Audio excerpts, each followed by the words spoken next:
Assalamualaikum warahmatullahi wabarakatuh. Innal hamdalillah nahmaduhu wa nasta'inuhu wa nastaghfiruh wa na'udzu billahi min shururi anfusina wa min sayyiati a'malina. May yahdihillahu fala mudilla lahu wa may yudlil fala hadiya lahu. Wa asyhadu an la ilaha illallah wa asyhadu anna Muhammadan abduhu wa rasuluh sallallahu alaihi wa ala alihi wa ashabihi wa man tabi'ahum bi ihsani ila yaumiddin wa sallama tasliman katsira. Amma ba'd. Rabbi shrah li sadri wa yassir li amri wahlul 'uqdatam min lisani yafqahu qawli. قال الله تعالى في الكتاب الكريم: أعوذ بالله من الشيطان الرجيم. يا أيها الذين آمنوا اتقوا الله حق تقاته ولا تموتن إلا وأنتم مسلمون. صدق الله العظيم. سورة آل عمران. وقال رسول الله صلى الله عليه وسلم: قل آمنت بالله ثم استقيم. Muslimin, muslimat, khususan ahli jatuan kuasa Masjid As-Sa'udah, Kampung Jamuan. Tuan Imam yang mengepalai solat maghrib kita pada malam ini, ibu-ibu, bapa-bapa, tak lupakan juga keluarga dan anak-anak kita yang turut kita doakan agar semuanya dilimpahi rahmat dan hidayah Allah. Juga kita terus berdoa agar kita serta ahli keluarga kita mendapat jaminan keselamatan dan keamanan daripada Allah Subhanahu wa taala, bukan sekadar di dunia, malah juga di akhirat. Amin ya rabbal alamin. Kita mulakan pertemuan malam ini dengan saya ingatkan dahulu diri saya yang dhaif ini. Sama-sama kita hadir dengan membetulkan niat. Kenapa hadir? Kerana Allah Subhanahu wa taala. Ini sabit peringatan yang diberi oleh Rasulullah sallallahu alaihi wasallam. Qala Rasulullah sallallahu alaihi wasallam: innamal a'malu binniyat.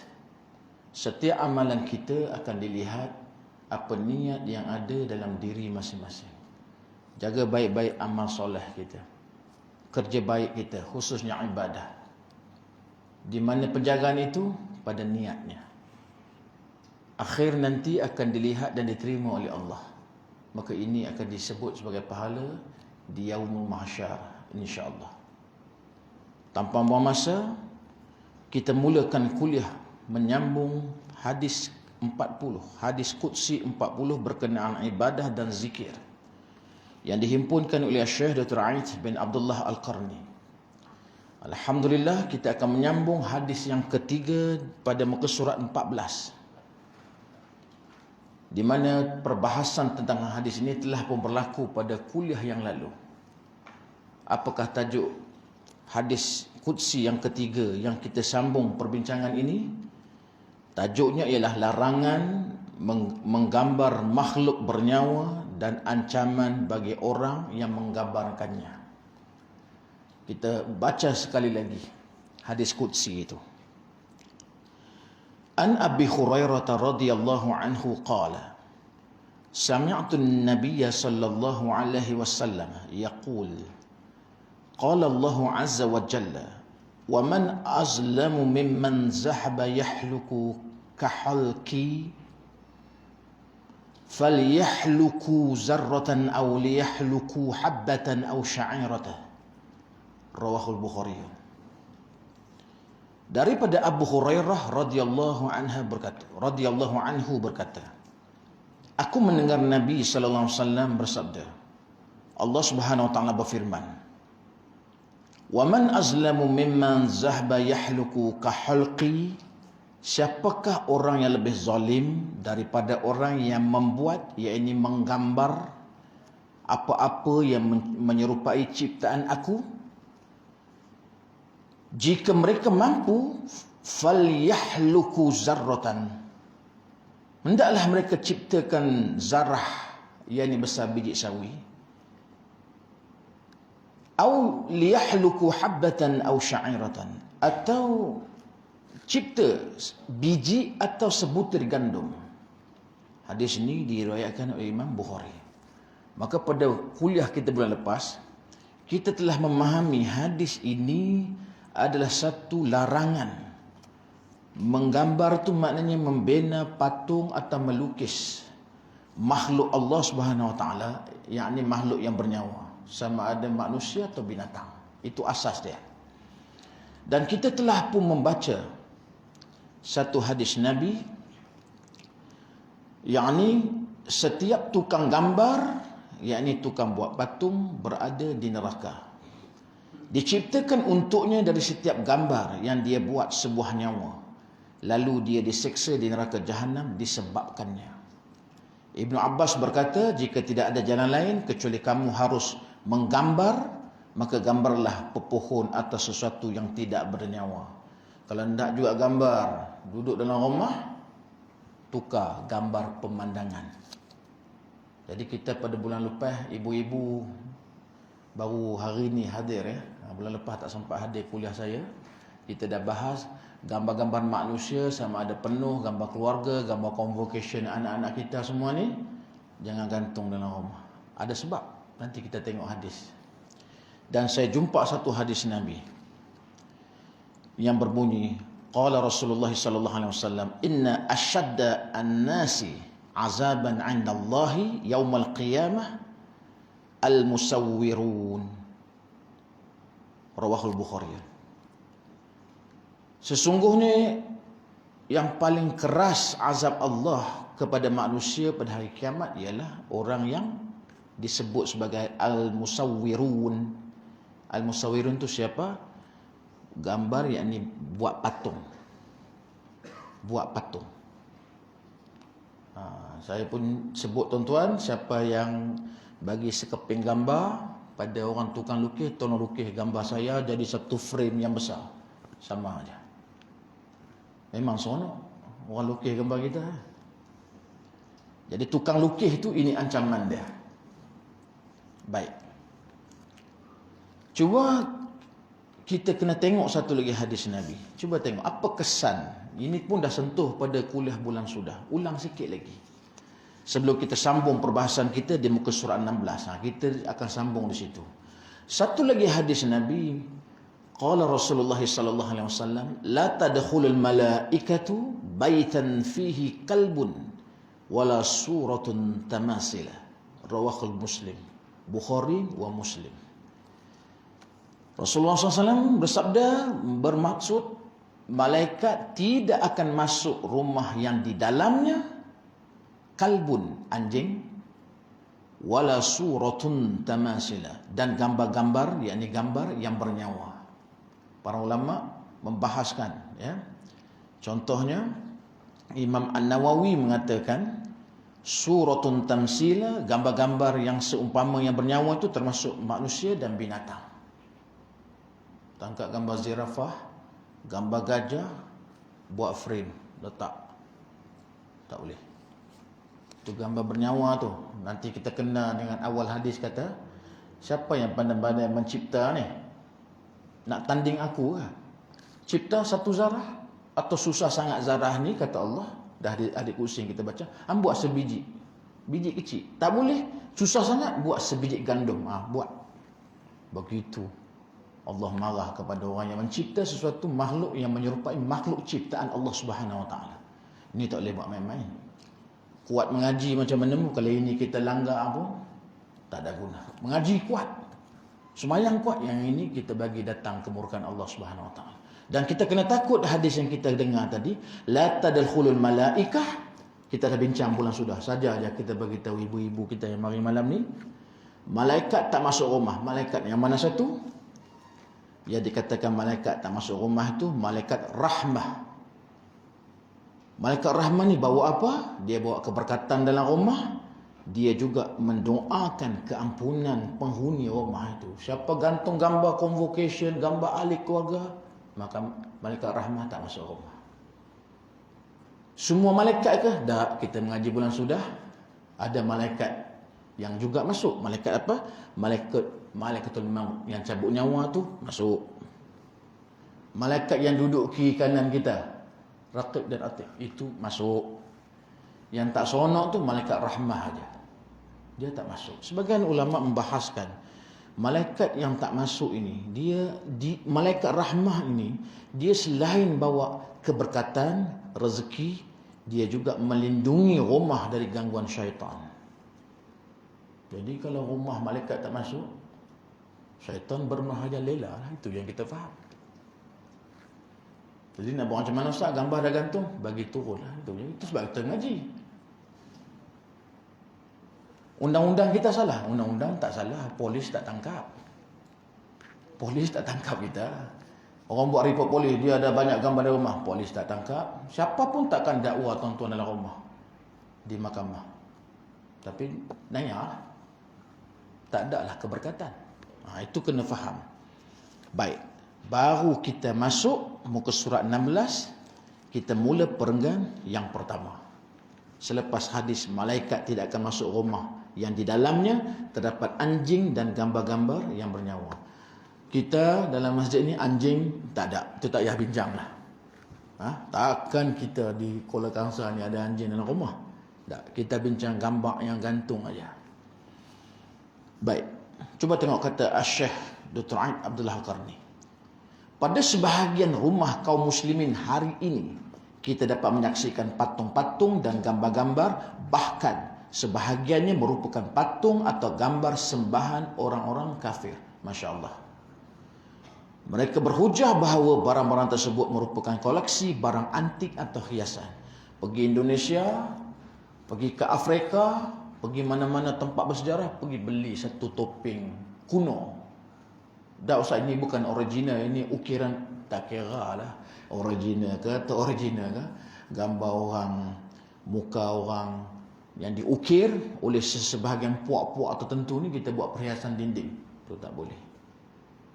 Saya ada bagi tahu tuan-tuan pada kuliah bulan lepas.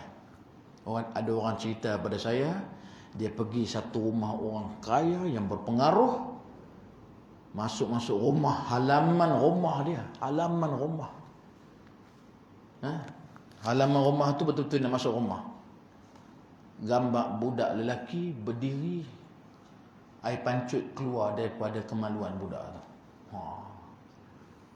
Minta maaf sebelah benda tu memang ada. Budak tu berdiri, budak lelaki yang tak berpakaian, patung. Bukan budak betul, patung. Budak lelaki, tak berpakaian. Air keluar daripada kemaluan. Macam budak tu buang air kecil je. Letak depan rumah. Saya kata, buat apa? Dah bagi nasihat dah. Terpulang pada dia. Rumah orang Melayu tu. Baik. Perenggan yang berikutnya. Kata Syekh Dr. Aid Abdullah Qarni. Keharaman patung tentunya lebih keras daripada yang lain. Maknanya patung lagi keras. Gambar pun tak boleh, patung lagi tak boleh. Dan haramnya gambar yang digantung di dinding dan lain-lain sebagainya lebih kuat berbanding yang tidak digantung. Saya tak gantung, saya tak kat bawah ya. Sama juga. Gambar itu disaksikan oleh orang. Habis gambar-gambar kita kenangan nak letak mana? Kita tunggu. Sekejap lagi ada saranan. Tuan-tuan tak gantung, tuan-tuan letak. Tapi orang boleh tengok juga. Dia terpapar. Pun tak boleh. Kata Syekh Dr. Aid Al-Qarni, berapa banyak gambar yang menyebabkan pengkultusan. Apa itu pengkultusan? Pengagungan. Duk gantung gambar orang tertentu ni, akhirnya sampai tahap kultus. Seperti mengagungkan dia. Berapa banyak gambar yang membuka luka sejarah yang menyedihkan. Tengok-tengok gambar, ternampak ahli keluarga yang dulu terlibat dengan tragedi kemalangan yang menyayat hati. 5 beranak habis. Tengok-tengok sedih. Tengok-tengok sedih. Buat apa? Kata ulama, jangan buat gambar macam ni. Buat apa? Melukakan. Ataupun tengok-tengok gambar, salah seorang pasangan anak dia ni dah bercerai-berai. Bergaduh bukan main lagi. Gambar-gambar besar. Tengok-tengok ada gambar yang dia tengok anak dia dengan menantu dah bercerai-berai. Luka. Berapa banyak gambar yang kemudiannya berakibat bersikap saling menyombongkan diri. Duk gantung anak pertama convocation di United States of America. Anak kedua UK. 3 baru duduk IPTA tempatan Universiti Malaya. Bersusun. Ada 5 gambar anak. Orang mari je tu gambar anak saya. Orang tak tanya pun. Tapi dia shock cerita, ni anak saya ni yang pertama. Orang baru nak minum air. Tu nampak anak saya. Dia ni di US. Zaman dia bukan mudah. Dah dengar syarah tu setengah jam dah. Kok habis syarah pertama tu, kok boleh beralih cerita lain. Tak sambung. Tu gambar yang kedua tu. Perasan tak? Jubah tu jubah mana tu? Allah. Ada? Dah Ustaz. Saya duk gantung gambar ni. Saya bukan nak takjub. Kita boleh terjebak. Masuk dalam bab bangga. Saya pun dinasihatkan oleh isteri saya kan. Bubuh gambar dalam Facebook anak convocation ni pun kalau boleh kita elak lah. Sebab dia mendatangkan rasa orang lain, anak orang lain yang tak dapat mengaji tinggi ni ramai. Kita dapat 8A anak kita, syukurlah. Tapi bila kita bubuh, tak apa, niat masing-masing lah. Tapi saya merasakan bila kita bubuh anak kita 8A, duduk dalam Facebook, tuan-tuan anak orang dapat 8A. Dia rasa tengok, alah anak aku tak dapat. Saya fikir situ. Saya fikir kat situ. Memanglah kita gembira bagi tu orang tengok anak saya 8A. Bubuh, tangkap selit tu prak bubuh, tu terpulanglah. Tapi saya merasakan ada anak orang tak dapat 8A. Apa dia rasa? Memanglah orang ucap tanya, tak apa, itu masing-masing lah. Tapi gambar tu satu soal yang besar. Dia boleh mendatangkan, kata Syekh, menyombongkan diri. Gantung gambar dapat pingat, gantung, sombong. Jadi ingat tuan-tuan, gantung gambar ni boleh mengkultuskan, boleh mengagungkan. Sayang sangat dengan Syekh ni, gambar dia kat dalam tu tak boleh. Walaupun gambar ulama, saya cakap terang. Ya? Walaupun gambar ulama besar pun, dia pun takkan suka tuan-tuan gantung gambar dia. Tak boleh. Dulu, zaman 60-an, 70-an dulu, rumah orang Melayu hampir semua ada gantung gambar pemimpin utama Iran, Ayatollah Khamenei. Gambar tu mesti ada. Sekarang apa sudah jadi? Siapa Ayatollah Khamenei? Kita tak mau sembang sini lah, kita bisa sembang tempat lain lah. Jadi berpada-pada. Kita memang sayang ulama, orang alim. Tapi gantung gambar ulama boleh termasuk dalam hadis ini. Kena cakap terang-terang. Tuan-tuan muslimin, muslimat rahmatullah sekalian. Hari ini gambar ulama orang tak gantung, gambar artis. Sama lah tu kan. Kalau peminat bola sepak habis, bilik tidur dia semua gambar bola sepak. Semua yang mana tokoh-tokoh penting Europe, Japan, semua ada gambar. Kalau dia punya rock, dulu kumpulan rock semua gantung kat gambar bilik dia. Hari ini saya nak bagi tahu tuan-tuan, ada 7 agama dalam dunia yang mengikut manusia moden. 7. Saya nak sebut satu je. Diego Maradona. Diego Maradona ni sampai dia dijadikan sembahan orang Argentina hari ini. Punya taksub. Dia jaringkan gol final dengan England. England sampai kiamat berapa kali pun takkan lupa, jahat dia kata. Masuk gol ni dengan kepala ke dengan tangan. Rakaman semua kata nampak Diego Maradona, dia pendek. Dia tanduk tahu pun nak sampai. Dari tangan dia tolak gol. Pengadil nampak posisi yang berbeza, dia kata gol sah. Dia kata Maradona tanduk. Keputusan muqtadir, pengadil muktamad. Tuan-tuan tengok interview Maradona.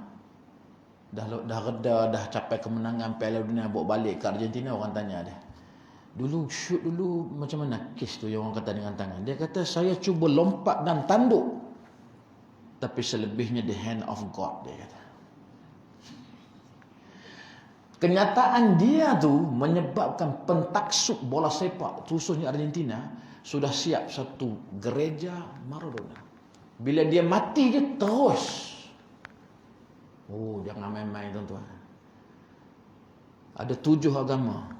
Satunya Maradona. Mau dengar satu lagi? Satu lagi saya bagi. Yang paling saya ketawa sikit lah. Donald Trump pun ada. Donald Trump pun.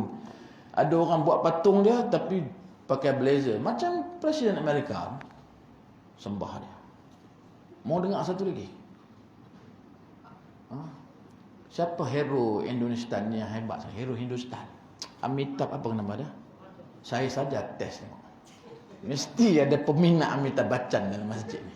Mesti ada punya orang lama. Patung kuil Amitabh Bachchan ada?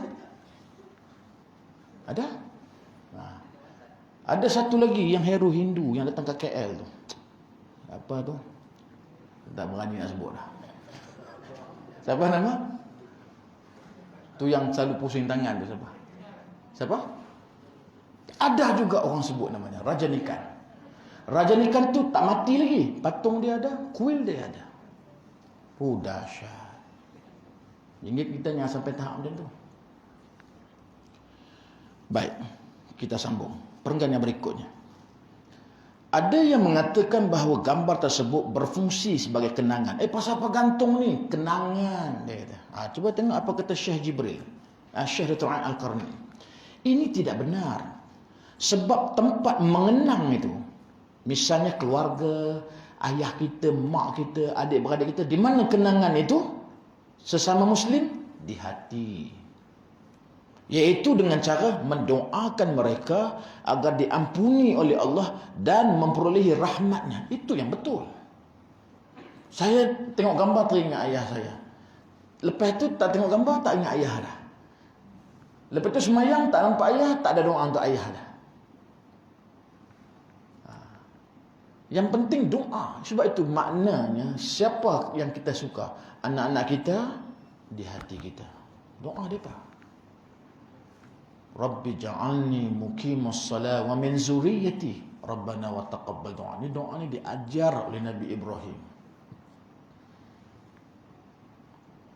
Rabbi habli min ladunka zuriyatan tayyibah innaka sami'un. Sayang anak, ini doa dia. Ingat ayah, ada doa. Rabbana ghafirli wali walidayya walil mu'minin yauma yaqumul hisab. Ya Allah, ampunkan dosa aku, dosa dua ibu bapa aku. Kenangkan, bayangkan wajah mak kita yang pulih telinga kita, yang suap kita, yang basuh najis kita. Kenangkan tu. Kenangkan gambar ayah kita yang balik waktu hujan. Kalau dulu dia kerja kampung, turun bendang, banting semua tulang dia sampai kita mengaji tinggi ni. Di situ doa di sini. Itu cara dia. Jadi kenangan bukan digambar. Sini kata siapa? Kata penulis kitab ini. Oleh sebab itu setiap gambar makhluk yang bernyawa harus dikeluarkan dari rumah atau dihancurkan. Gambar besar-besar tu nak simpan mana ustaz? Album tak muat. Ini saya kongsi dengan tuan-tuan kan. Bila ayah saya meninggal, saya buka album lama-lama. Ayah saya ni dulu Singapore Army, duduk Singapore. Masa Singapore nak pisah tu, unit ayah saya ni British Army diberi pilihan nak duduk Singapore atau balik ke Tanah Melayu. Ayah saya antara tentera yang buat keputusan balik ke Tanah Melayu. Jadi kalau kita tengok gambar-gambar lama ayah saya masa di bawah British Army di Singapura, gambar-gambar dia seluar kembang pendek macam P. Ramlee pakai Saja Hassan tu. Gambar tu saya nak simpan lah. Saya bincang dengan abang saya, masuk dalam komputer, tutup aurat ayah kita. Simpan di mana? Album. Okey. Tu kita nak jumpa ni. Simpan album tak ada masalah, dia simpan. Bukan saya bubuh dalam frame, saya gantung gambar ayah saya. Jadi kalau tak mau hancurkan, jaga baik, simpan sebagai rekod. Kecuali gambar-gambar yang memang sangat sukar dihilangkan. Ada gambar yang tak boleh kita elak. Contoh gambar-gambar dalam buku. Kadang-kadang hari ni buku, gambar penulis ada dekat depan. Betul tuan-tuan, gambar penulis ada dekat belakang. Habis kita nak buat macam mana? Yang ni tu tak boleh elak. Takkan kita nak cari lah kulit buku tu. Itu dimaafkan, tak boleh elak. Dalam kamus, buku-buku rujukan, buku-buku yang ada manfaat di dalamnya. Contoh, nak ajak anak-anak kita anggota badan dalam bahasa Arab, bahasa Inggeris. Dia ada gambar sekeping, gambar orang berdiri, ainun, mata, uzunun, telinga. Nak ajak budak. Itu kalau tengok fatwa Perlis, tak apa. Syaratnya jangan gantung gambar itu di depan tempat orang nak menghadap semayang. Kalau tuan-tuan pergi sekolah-sekolah pendidikan anak-anak, kan ada gambar-gambar nak ajak anak. Ini mata, bubuh mata orang satu. Ini kepala, bubuh kepala orang satu. Itu pendidikan. Kita syarah ni baitan, rumah tempat kita nak tidur. Jika mungkin keluarkan atau hancur lebih-lebih lagi gambar-gambar kotor yang jauh daripada akhlak Islami, lagi kita kena buang. Apa ni makna gambar-gambar kotor? Gambar orang tak tutup aurat. Yalah, kita bukannya baik semua kan. Tangkap gambar baik. Katakanlah depa ni keturunan ayah tok yang sama. Jadi berhimpun keturunan semua sekali.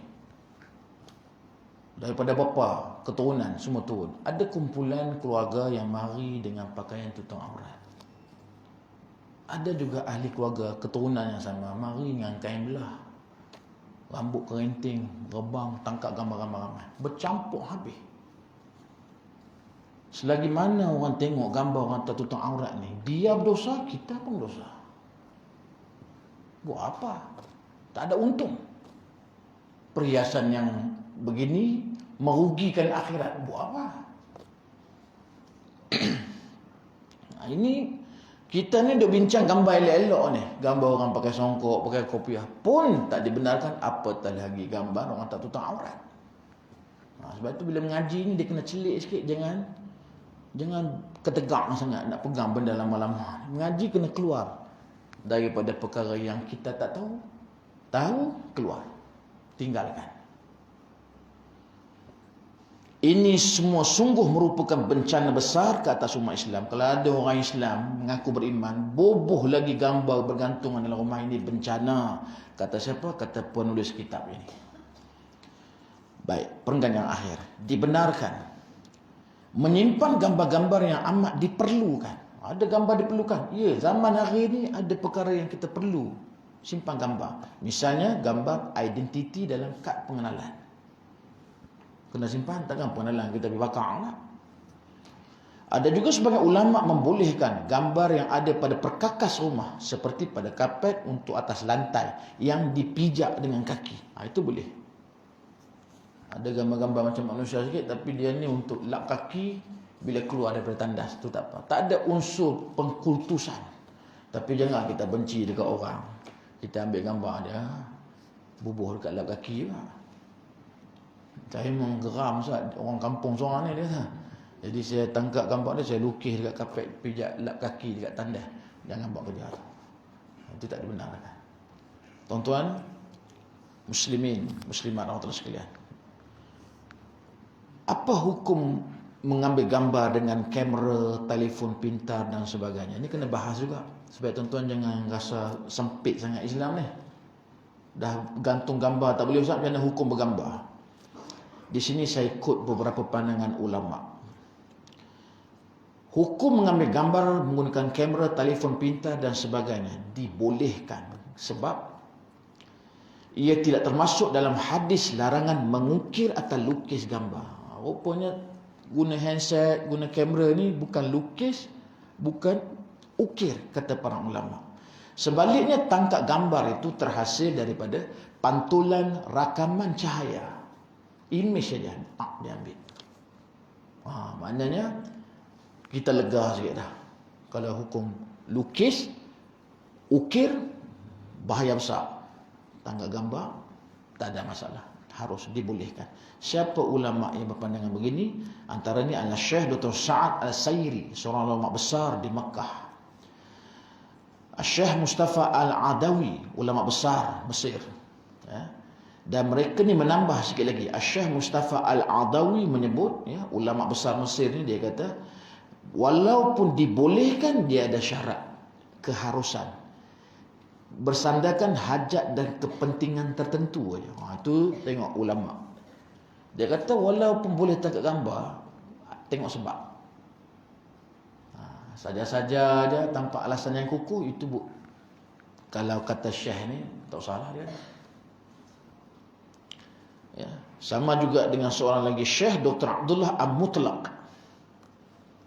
Tuan-tuan tengok, hari ni anak-anak kita kan, setahun dua lepas, tangkap gambar di perkuburan Kristian baru ni. Punya anak rare gambar kahwin ni, pergi tangkap gambar dengan pasangan dia di kubu-kubu Kristian. Apa hukum dia? Baik, kita baca, bagi tahu. Sebab kita ada anak cucu lepas ni kan. Saya pun heranlah budak-budak hari ni, belum kahwin dia ada gambar pra-wedding dia dalam pokok getah, dalam sawah. Itu ingat tuan-tuan, sikit duit kena keluar. Buat apa?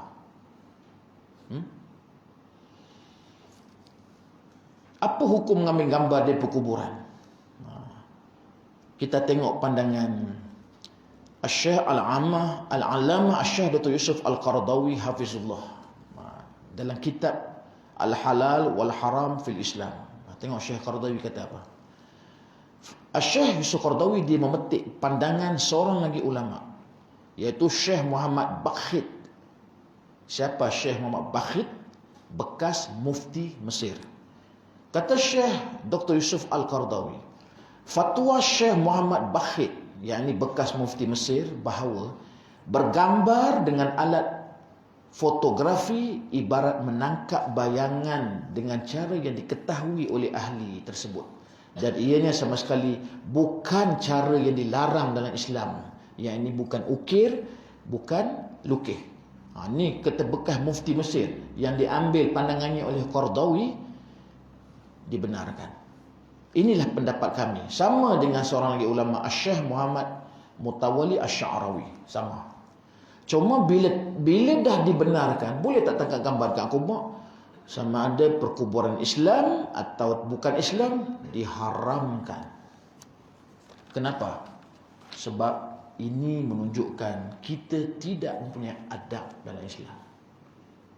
Tanah perkuburan ni Nabi suruh pergi tau. Dulu mula-mula Nabi kata jangan pergi kubur sebab takut orang buat kerja kurapat. Kemudian mutakhir Nabi suruh pergi kubur.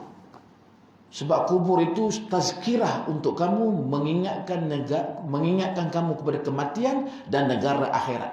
Hadis sahih. Jadi tazkirah itu bukan di sini aja. Pergi kubur itu pun tazkirah. Kenangkan. Ni rumah besar ni. Last kali situ. Saiz sama, 6 kaki ke bawah. Kok beza kita, ada orang simpan terus bawah, ada orang dia simpan serong tepi. Tuan-tuan kan? Kok itu je beza kot. Bilik itu beza. Sini macam mana? Simpan tepi. Simpan bawah. Ada sebagai tempat dia korek, dia belah tepi, simpan tepi. Kok itu je beza. Yang lain kain sama, tanah pun sama. Itu je. Pergi kubur tazkirah. Dan ingat negara akhirat kamu, kata Nabi. Sebab itu pergi kubur ni tiba-tiba duk bergambar pakai pakaian wedding, ini menghina. Ini bertentangan dengan apa yang Nabi suruh. Pergi gambar, bergembira, pergi tempat lain lah. Tak usah ini kubur orang bukan Islam, sama aja. Menunjukkan adab orang Islam ini sangat rendah. Kita hari ini tuan-tuan, ramai orang mengaji tapi ramai orang tak beradab. Cakap pun, kita tengok kadang-kadang di kalangan orang-orang yang ada ilmu lah. Boleh khilaf. Para ulama dahulu sampai hari ini khilaf, berselisih pandangan. Tapi adab tu, akhlak Islami itu, cara cakap. Dia ni ada salah, tapi dia ni dah duduk di kalangan masyarakat, orang lama dalam bidang ilmu, dihormati. Kita ada cara nak cakap dengan dia. Jangan hantam terus. Dia orang yang dihormati oleh masyarakat. Sebagai manusia, dia ada rasa malu. Apa aku ni teruk sangat lah. Mengajak dah 30 tahun kat kampung ni. Dia balik-balik mengaji, dia kata aku tak kenal. Boleh bincang. Jangan di khalayak ramai kita tunjuk derah macam tu. Tak boleh. Sebab itu hari ni adab kurang. Mengaji ramai. Ijazah banyak ada. Adab tak ada. Cuba tengok kata para ulama. Islam meletakkan dan mengutamakan adab dalam setiap aspek kehidupan. Adab penting, tuan-tuan. Adab penting. Hari ini tetamu datang rumah, tengok anak-anak hari ini macam mana. Saya kongsi aja. Kongsi lagi cerita pasal ayah saya. Ayah saya ni dia ada tradisi didik anak di rumah ni hormat tetamu bukan alang kepala. Kalau tetamu datang rumah, kami di dapur ke dalam bilik semua keluar. Berdiri, terus diperkenalkan. Ini anak aku nombor 1, nombor 2, nombor 3. Namanya nombor 1 Omar, nombor 2 Suzana, ni Suhaimi nombor 3. Kamu kenal tak siapa yang datang ni? Ini kawan ayah satu camp dulu, dia kata. Lama ayah tak jumpa, sekarang salam, dia kata. Macam tu. Kalau pergi rumah-rumah saudara mara, pergi semua sekali. Tak kira lah hang besar mana pun nak tahu ini mak saudara kamu, ini sepupu ayah kamu, ini. Hari ni kalau tetamu datang rumah, tengok adab anak kita. Bukan ada tuan-tuan lah anak sebahagian orang. Kita duduk tengok. Keluar masuk. Macam kita tak ada dalam rumah. Saya nak petik beberapa pandangan para ulama. Sebagian ulama mengatakan, bahkan sebagian ulama menganggap adab lebih penting daripada permulaan ilmu. Kerana adab ni dia sebenarnya asas untuk menerima ilmu. Tengok Syekh Abdullah bin Mubarak disebut. Ini satu orang alim, Syekh Abdullah bin Mubarak ni dia sebut dia belajar adab aja 30 tahun sebelum dia masuk bidang ilmu. Adab. Mengaji macam mana pun kalau ada satu tok guru kampung lah. Dia 4 senawi je. Dia dah lama duduk sebagai orang ilmu kat kampung tu. Ada apa pun sekali, hormat sikit. Tunduklah sikit. Tunduk sikit. Tak rugi pun. Bukannya hari ni saya sedih tengok benda-benda macam ni. Anak-anak kita tak ada adab. Tuan-tuan, muslimin, muslimat rahmatullahi sekalian. Maka hari ini tandakan kita tamat hadis yang ketiga, larangan menggambarkan makhluk bernyawa dan ancaman bagi orang yang menggambarkannya. Berhenti di sini. Kalau ada apa-apa perkara berbangkit semasa perbincangan ini atau yang lepas, sebab hadis ni dibincang 2 sesi pertemuan. Tonton balik ni biar jelas betul. Kalau ada sebarang kemusykilan, saya cuba huraikan. Bukan nak jadi tokoh besar di sini pula, tak. Kalau rasa saya mampu, saya hurai bagi tonton faham benda yang kita mengaji ni. Tak mampu, saya akan bawa lagi perbincangan dan perbincangan seterusnya. Kalau ada muskilah, ya silakan. Assalamualaikum.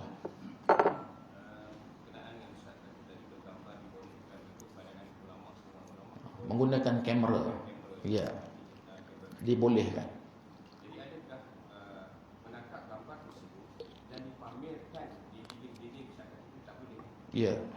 Jadi kalau kita mengikut realiti yang macam itu, saya melihatkan kepada di jabatan-jabatan kerajaan dan juga di bank-bank perdagangan dan bank swasta sebagainya, ada gambar diletakkan pimpinan tertinggi di dekat negara. Ya. Ya. Jadi adakah itu dibolehkan ataupun tidak? Baik. Mengikut pandangan Islam. Okey, baik. Pertama, kita kena kembali apa ilmu yang kita ada. Hadis ni kata menggantung gambar manusia hidup atau binatang itu dilarang. Kita dah baca, sila turunkan. Baik. Baru kita tengok kes di pejabat macam mana. Kalau kita tengok hadis ni, ya, contoh macam Sahih Bukhari dan Muslim yang kita bacakan tadi. La tadkhulul malaikatu baitan. Malaikat tidak akan masuk rumah. Jadi kita bagi tumpuan di rumah. Di pejabat itu sebahagian daripada prosedur. Sabit dengan sebahagian ulama kata mana yang tak boleh lah kita tak boleh buat apa. Contoh Ustaz Salahuddin tahulah kalau pengarah pelajaran negeri Perak mari sekolah, dia tengok gambar pengarah tak gantung, pengetua jawab lah. Sekolah saya pun sama. Pengarah dia akan bercakap dalam satu perhimpunan dengan pengetua-pengetua, saya dah pergi satu sekolah, gambar saya tak kena gantung lagi. Sebab pasal apa nak kena gantung gambar pengarah? Sebab bila dia datang sekolah, cikgu-cikgu kenal, oh ini pengarah. Itu dia sabit dia. Jadi gambar pengarah, gambar kepimpinan tu letak dalam bilik-bilik tertentu, bilik mesyuarat. Tapi kalau kita nak pegang hukum tu nak turun, terikat dengan peraturan itu, kita terelak lah. Dan hadis ni kata di rumah. Kita bagi tumpuan di rumah kita. Di rumah jangan ada. Kita ni duduk pegawai kerajaan, saya pun duduk gantung gambar kepimpinan semua sekali. Itu kena dengan hadis ni. Baitan, di rumah. Sedangkan pejabat tu bukan tempat penginapan. Dia keluar masuk orang bekerja dan sebagainya. Boleh faham tuan Okey, baik. Wallahu a'lam. Ya. Tafadhal Syekh Kabir. Anda menuju soal. Anta mu'alim. Okey. Allamah Syekh Salahuddin mawjud soal. Masya Allah. Fadhal. Kenaan dengan apa yang disebut tadi. Jadi saya pernah ditanya, jadi tekan je lah. Tekan tu je lah. Tekan tu, Kenaan dengan betul yang kita katakan di rumah. Mana malaikat rahmat tak masuk di rumah. Ya. Jadi persoalan yang seorang hamba Allah ni pernah tanya kepada saya. Macam mana Ustaz kalau kamu Ustaz? Contohnya di masjid orang buat bagi gambar kita, penceramah sekian-sekian, stepik gambar kita kat situ. Dalam masjid. Dalam masjid. Dia kata berbanding rumah dengan masjid, di masjid tentulah malaikat rahmat diberi keutamaan untuk masuk. Contohlah. Mana ada apa dalam babin aula dia kata. Berbanding rumah, masjid takkan aula. Ya, nak. Jadi kenapa di rumah tu dia kalau tahu kata gambar kat masjid tu macam mana pula? Jadi terkadang lagi. Kalau ada gambar penceramah digantungkan di masjid tu, kan? Saya bagi syarat macam ni. Awal-awal bagi tahu kepada pihak penganjur, gambar ini khas untuk edaran sahaja. Memang ada gambar penceramah di dalam masjid digantung secara jelas. Jadi kita boleh cakap kepada masyarakat yang dah sudah berlaku, tak ada apa kita boleh buat dah. Pada masa akan datang, ini kata Syekh Salahuddin, betul. Ini ibadah, rumah ibadah. Tak sepatutnya ada gambar-gambar manusia di dalam rumah yang namanya masjid, surau, musalla dan sebagainya. Tapi itulah tuan-tuan, kita ni, semua orang pernah melakukan kesilapan. Tapi Nabi pesan apa? Jangan kamu jatuh lubang yang sama 2 kali. Jadi kalau saya, memang saya telah sampaikan nasihat.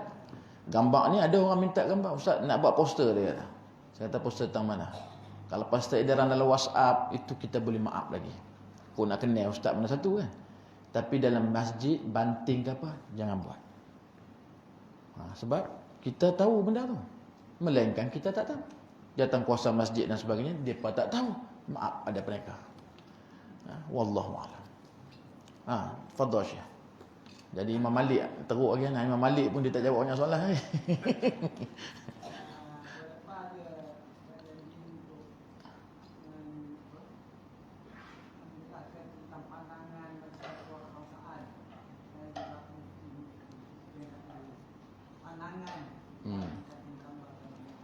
Saya sempat tengok 2. Satu daripada Bayan Linnas ketika Datuk Dr. Zulkifli Al-Bakri sebagai mufti wilayah persekutuan. Fatwanya pun sama apa yang saya sebut tuan-tuan malam ini. Ya. Kalau tuan-tuan tengok perbahasan tentang gambar ni macam-macam. Ada kata video macam mana gambar lembu disembelih, iaitu diharuskan untuk pendidikan. Jadi sama macam mana saya bentangkan malam ini, dibolehkan untuk tujuan pendidikan dan sebagainya itu dibenarkan. Begitu juga dengan fatwa Perlis, saya pun tengok juga. Dibenarkan gambar-gambar itu dengan keadaan pendidikan. Jangan letak macam Ustaz Salahuddin kata tadi, di tempat arah kiblat. Masuk masjid, buat pergantung dalam masjid. Sebab itu, benda ini yang saya tengok adalah dua pandangan ini. Yang lain-lain tu saya tengok tak ada. Negeri Sembilan ada sikit, tapi tak banyak. Sikit je pasal gambar. Perak saya tak jumpa lagi perbahasan tu. Mungkin ada, saya tak jumpa lagi. Saya cuba cari juga fatwa Perak macam mana tentang gambar ni, saya mungkin tak jumpa lagi. Ada kot, tapi saya tak jumpa lagi. Wallahualam. Baik, saya nak curi 5 minit saja dengan izin Ustaz Salahuddin. Sebab kita tak jumpa Ramadan, menjadi kewajipan saya nak cakap sikit pasal Ramadan ni. Boleh tuan-tuan, insya-Allah. Baik. An Abu Hurairah radhiyallahu anhu, anna Nabiy sallallahu alaihi wasallam sa'ida al-minbar faqala amin amin amin. Qila sa'idta al-minbar faqulta sa'idta. Qila innaka sa'idta al-minbar faqulta amin amin amin. Faqala inna Jibril alaihi salam atani faqala man adraka syahra ramadana falam yughfir lahu fadakhala an-nar fa'ab'adahu Allah. Qul amin. Faqultu amin. Wa man abwayhi aw ahadahuma falam yabirruhuma famata fadakhala an-nar fa'ab'adahu Allah. Qul amin. Faqultu amin.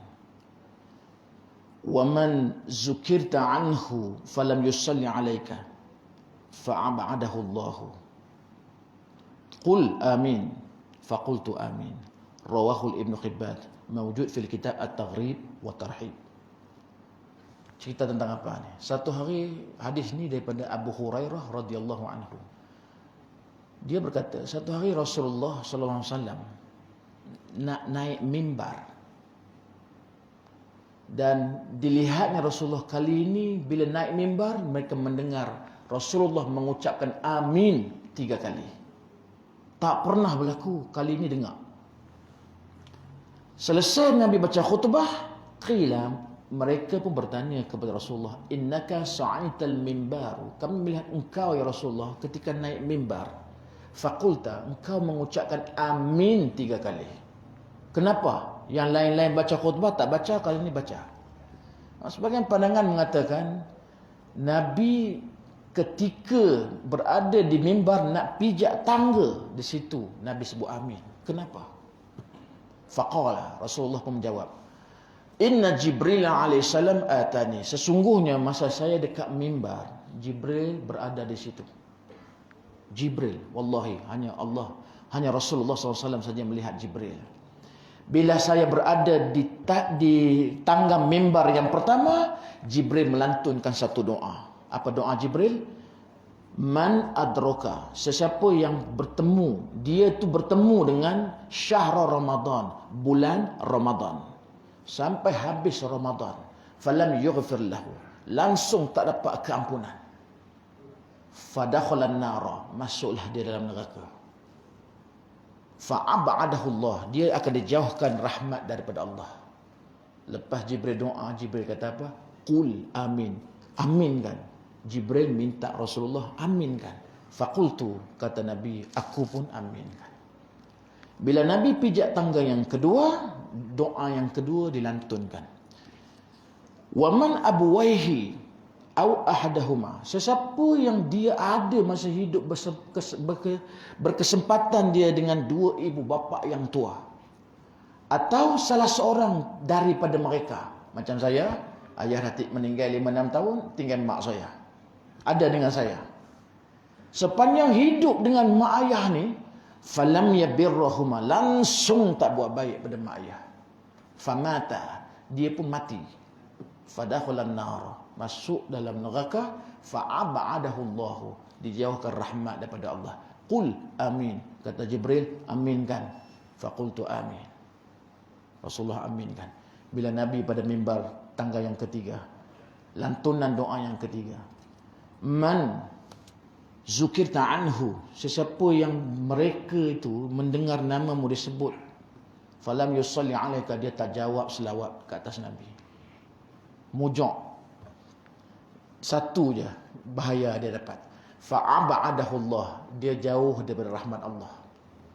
Qul amin, katakan amin. Faqultu amin, Rasulullah aminkan.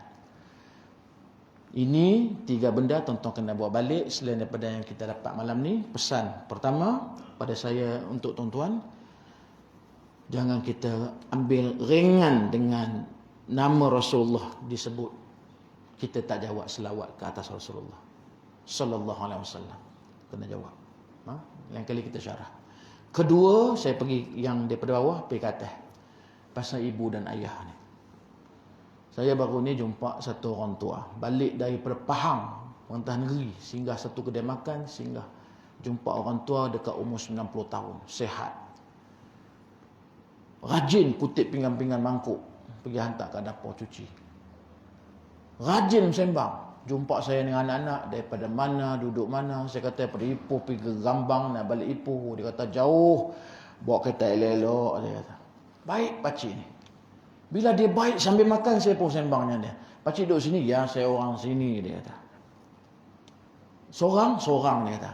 Biasa, bila kita sembang dengan orang, kita tanya pasal anak ni, biasa. Saya pun tanya dia, anak pakcik apa orang? Bila tanya bab anak, berubah muka. Langsung dia bagi saya satu amaran. Jangan tanya pasal anak, dia kata. Saya pun terkedu saya. Dia marah. Habis tukar topik lain. Habis makan, saya jumpa tuan kedai, saya tanya pakcik ni siapa? Pakcik ni memang suka tolong. Saya tak suruh pun dia suka angkat pinggan. Dia orang sini, ya orang sini. Baik, saya tanya orang kedai. Tadi saya tanya satu soalan, dia marah. Saya tanya anak berapa, dia marah. Dia kata jangan tanya pasal anak. Dia kata betul, dia kata. Pakcik tu duduk seorang sini, tapi anak ni ada kat sekeliling dia.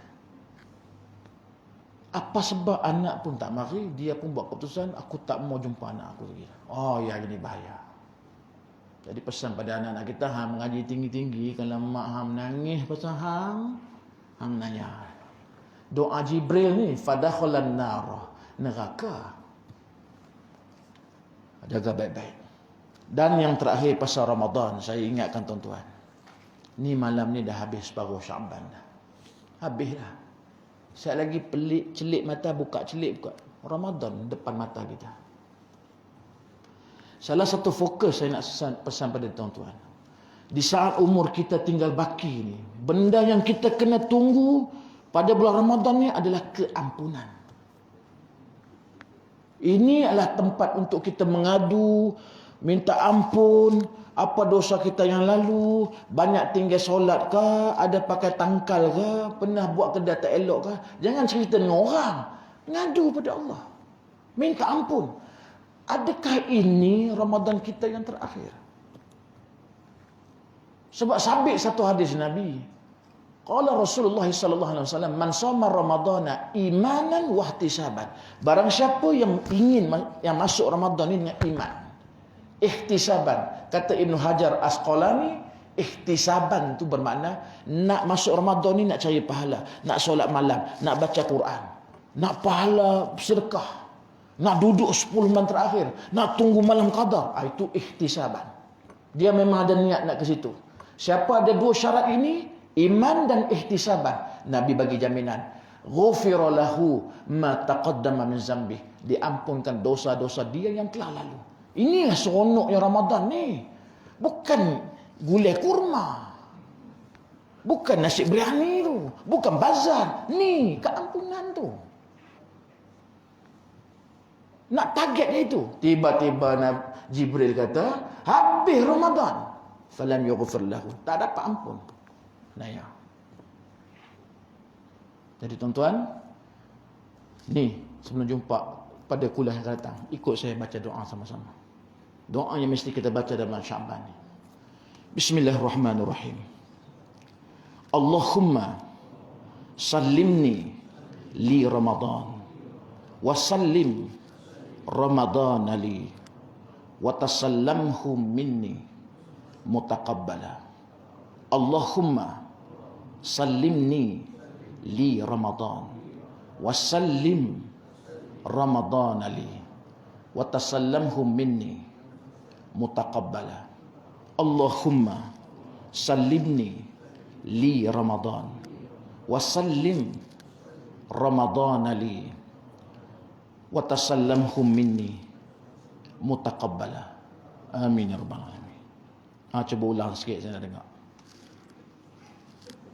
Hai. Tak dapat jamuan lagi kot ni. Senyap tengok macam gagah ni 3 kali ulang ni. Lepas ni saya akan WhatsApp pada Ustaz Salahuddin. Tuan-tuan ambil. Apa makna doa ni? Allahumma sallimni li Ramadan. Ya Allah, sampaikan umur aku pada bulan Ramadan ni. Kita tak tahu lepas Isyak ni apa nak jadi, esok, lusa kita tak tahu. Tak tahu lagi ni. Ada tak kita nyawa pada Ramadan ni? Sebab tu kita minta sungguh-sungguh, Allahumma sallimni li Ramadan. 2, bila dah jumpa Ramadan, kita minta apa? Wasallim Ramadan li. Serahkan Ramadan ni pada aku dengan kesihatan aku yang baik. Kalau 30 hari Ramadan, semua 30 hari itu saya dapat. Itu maknanya. Kemudian fasa yang ketiga apa? Wa tasallamhum minni. Berlalulah Ramadan ini nanti. Kenapa kita sebut macam tu? Sebab Ramadan ni berapa kali datang dalam hidup kita. Adakah Ramadan kekal? Tak. Dia datang, dia pergi. Dia datang, dia pergi. Itu sunnatullahnya. Kita akan sedih ni Ramadan akan berlalu pergi. Tak apa. Wa tasallamhum minni. Tak apalah. Berlalunya Ramadan ni nanti, saya minta satu, ya Allah. Mutaqabbala. Terima amalan saya. Itu kena minta. Berlalu saja Ramadan, wa tasallamhum minni mutaqabbala. Terima amalan aku. Ini kita kena tahu kerja buat kita bila masuk Ramadan. Jangan jadikan Ramadan ni macam bulan-bulan biasa aja. Dah, ini bulan ibadah.